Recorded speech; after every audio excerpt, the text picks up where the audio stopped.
are really weak cases because the very credibility of their principal witnesses are in question. Isa pa nga yan, Karen, yung sinasabi ngayon ni Senator Bato. Maniniwala ba kayo dyan na drug lord yan? Hindi lang yan alleged drug lord, kundi totoong drug lord. Sino bang paniniwalaan nyo? Siya o ako? We can always return the question to him. Yeah. Why on earth did you use him in the first place in 2016? In the same manner that they also used those PDL witnesses. Yeah. These are also drug lords. These were convicted of heinous crimes. And we've been saying all along that their credibility... Enzo Recto, kalaban ang katiwalian at kasinungalingan, kakampi sa katotohanan at kabutihan. Dating Senadora Leila de Lima may buwelta sa sinabi ni Bato de la Rosa dito sa pahayag ni Kerwin Espinosa matapos na ibunyag ni Kerwin Espinosa ang pagkaka-involve ni Bato sa pag-frame up kay de Lima noong presidente pa si Digong Duterte. Bumanat itong si Bato laban sa paratang ni Kerwin. Sabi niya dito, bakit daw paniniwalaan itong isang dating drug lord at isang kriminal sa kanyang mga sinasabi? Banat ni Bato kay Kerwin. At ano naman ang buwelta ni De Lima sa pahayag ni Bato laban kay Kerwin? Halina't alamin po natin ang sinabi ni De Lima. Bago iyan, panoorin na muna natin ang mga pinagsasabi ni Bato. Ito nga pong kay Kerwin, paano po ito? Kayo po, of course, it's one man's word against the other man's word. Pero po, at least from your end, ano po yung initial reaction ninyo? Yes, sabi ko sa iyo, Ed, sinungaling siya. Kung makita ko siya, suntukin ko siya sa mukha. Pero sir, suntukin ko siya sa mukha, kung makita ko siya, sinungaling yan. Pero sir, this was said under oath, I understand, in the legislature. So, di ba, in the end, it's something that was sworn to as to be correct and true and accurate.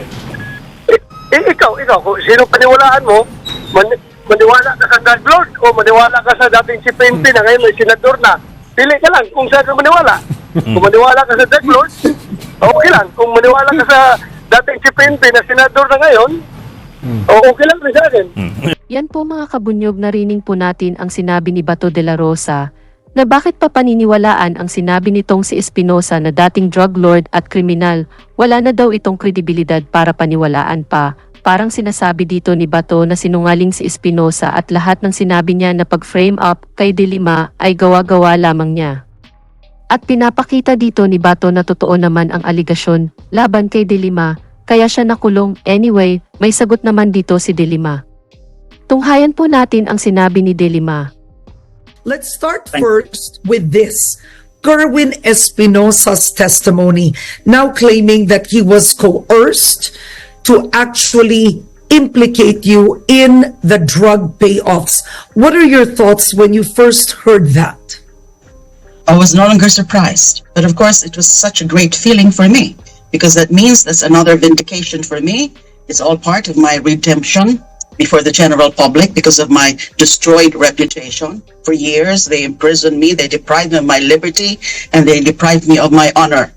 So, but not surprising, Karen, because I knew all along that this guy was really coerced. That when he appeared before the Senate inquiry, before the Senate hearing, I know that it was at gunpoint, coerced, because it was just barely 2 weeks after the assassination of his father, and I already knew all those that testified in the Senate inquiry. Kerwin Espinosa, and then Ronnie Dayan, and even Colonel Espinido, because sila yung mga may kwento, sila yung mga may script at the time. And it was also validated by a part of testimony of Kerwin Espinosa in the Quadcom hearing last Friday that indeed kinausap din sila, the three of them, to make sure that their script would match with each other, would be consistent with each other. But if you review that hearing, there were still inconsistencies because these were really badges of fabrication, of invented story. So I feel good nowadays. I'm so grateful to the good Lord that lumalabas na lahat yung mga katotohanan na yan. And then it started, as you know, Karen, my vindication started when my three the drug cases were dismissed. I was absolved. And then when the livid witnesses, the PDL witnesses, also either actually recanted or signified their intention to recant. So that's the start of my vindication. And this is just merely a continuation. Let the whole truth come out. I mean, not only in my case, yung pagkaka-persecute sa akin, but also the whole thing, the drug war.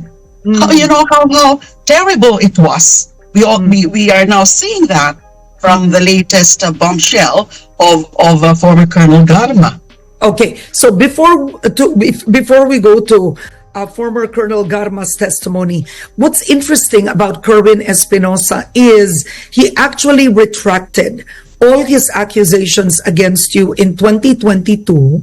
In 2022, he already, and this was his soundbite, he said, I was coerced, pressured, intimidated, and seriously threatened. But he did not give a name.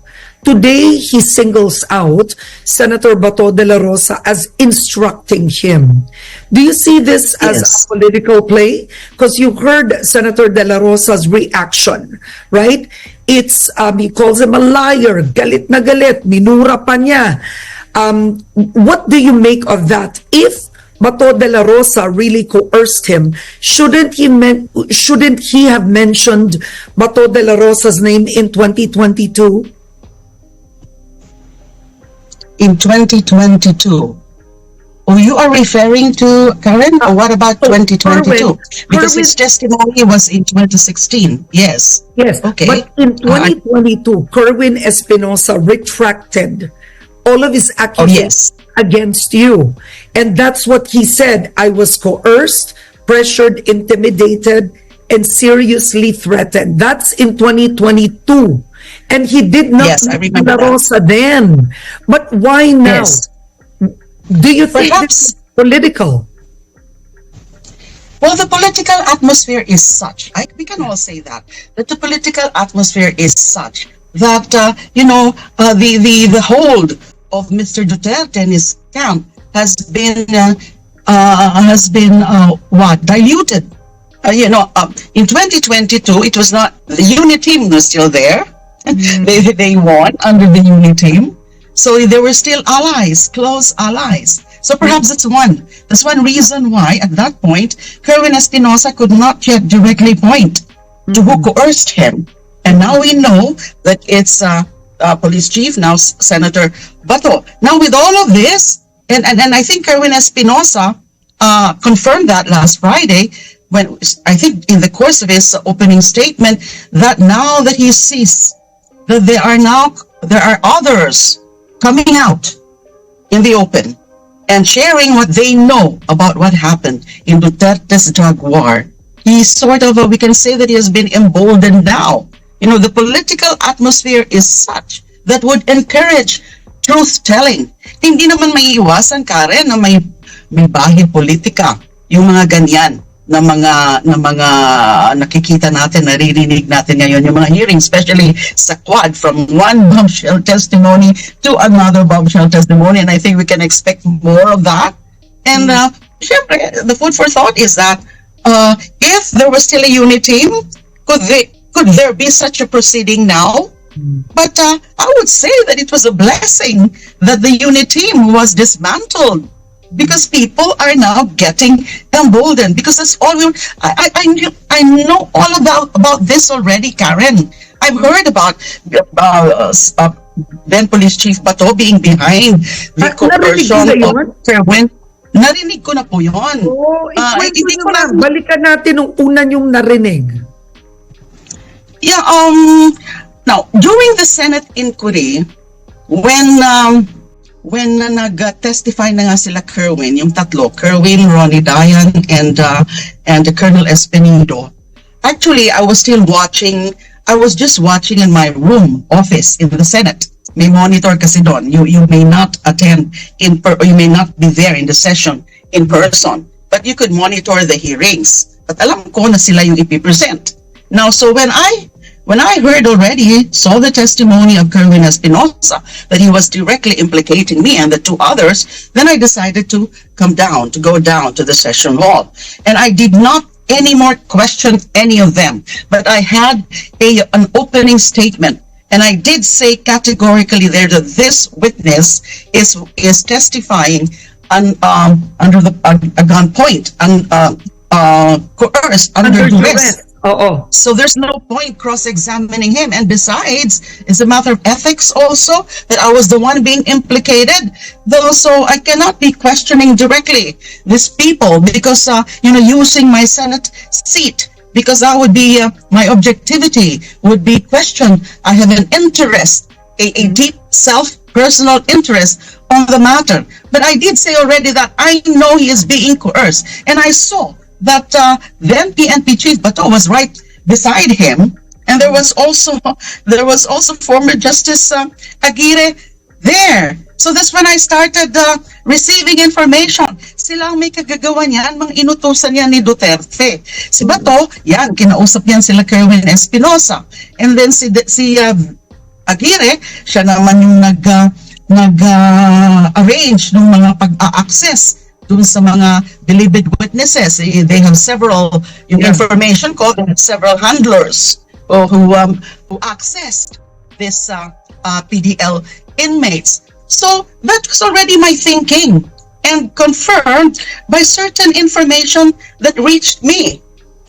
Maybe these were just speculations at the time, but the overall circumstances are such that you cannot help saying or concluding or thinking that indeed these high officials of Mr. Duterte were behind those.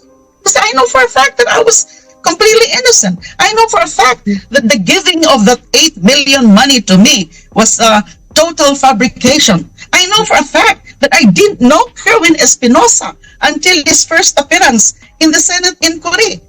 So I know that. And then therefore, I could sense that these guys will not just be doing that without some coercion or without some incentive, if that is the case. So, nandiyan na yan sa akin, carried it up to now. And that's why I feel great about it. That these are coming out. Yeah. But what's shocking also with this, looking back, is I hope senators are listening, is people lie in the Senate and House hearings. For me, as an ordinary citizen, a taxpayer, that's what alarms me. You go under oath and you completely lie in the Senate. Yes. And they might have various motives. It's difficult to really be calling out these senators. But of course, syempre masama ang loob ko dyan na they also allowed themselves to be used during that time, as everybody was simply scared of Mr. Duterte. So, nagpagamit yung mga institusyon natin, both the Senate and the House of Representatives. You all saw also that kangaroo hearing before the House of Representatives when the PDL inmates were also presented there with all of their lies and then including the misogynistic attacks against me. Misogyny at its worst. So they allow themselves to be used. Now, individually, the senators, I cannot speak for themselves. I would not know their respective motivations. I would not know whether indeed they believed those witnesses at the time, or whether or not, that's a clear, in fact, if you also recall those proceedings before the Senate, then Senator Sonny Trillanes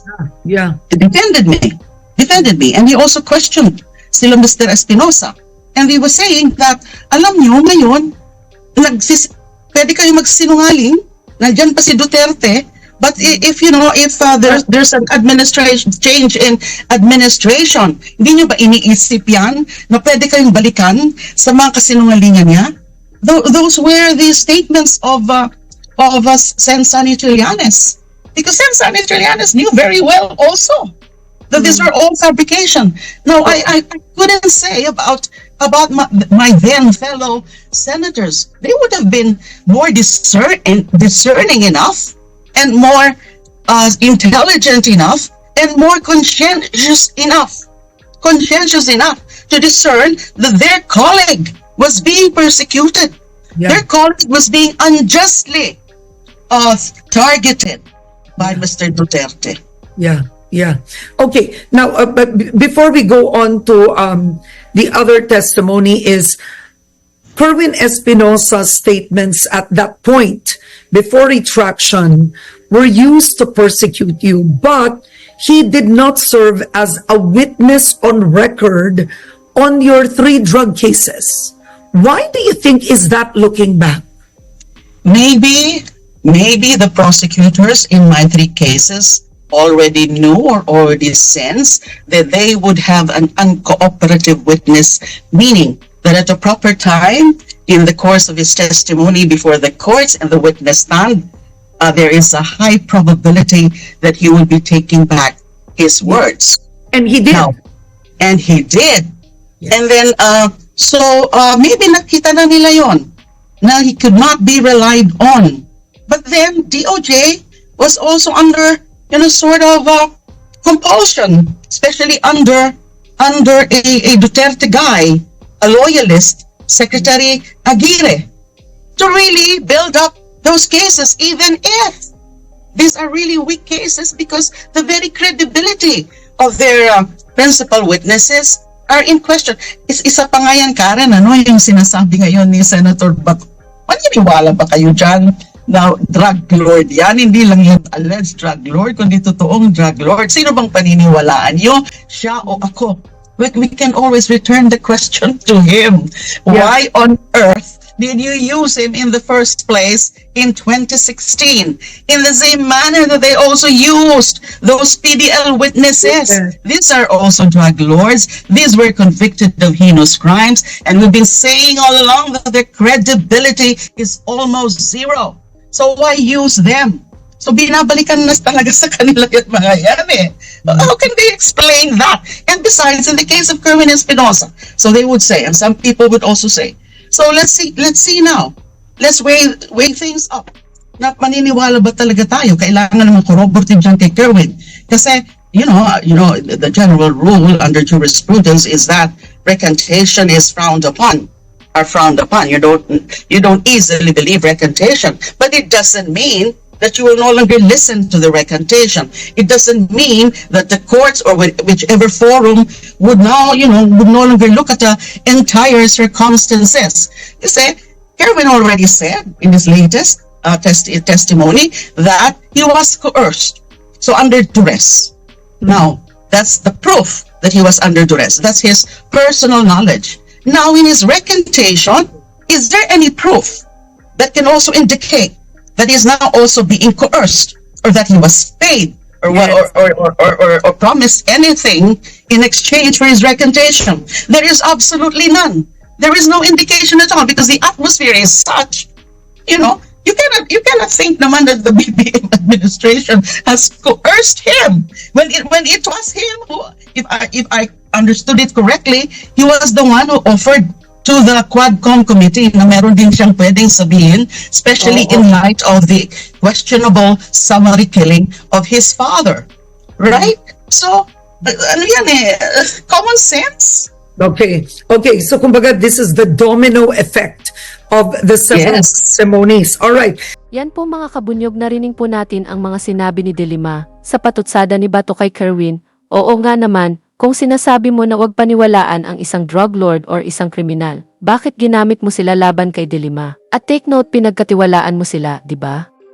Parang naprito itong si Bato sa sarili niyang mantika, pero ang totoo mga kabunyog, tinakot talaga ni Digong at Bato itong si Espinosa para magtistigo laban kay De Lima. At halata naman, biruin mo pinatay ang kanyang ama para lang takotin itong si Kerwin, para tumistigo lang laban kay De Lima. Tila ata ikaw ang hindi dapat pagkatiwalaan, Bato. Dahil mahilig kayo ni Digong gumawa ng gawa-gawang kwento at paninira para lang maibagsak ang inyong kalaban sa politika. May hula planong salita na ang ibig sabihin dito ay ang pagkakaisa. Bunyog Party List.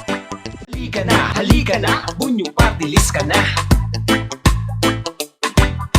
Halika na, Bunyog Party List ka na. Sa susunod, ang atinang suportahan, Bunyog Party List, nagtataguyod ng katotohanan, lumalaban para sa bayan.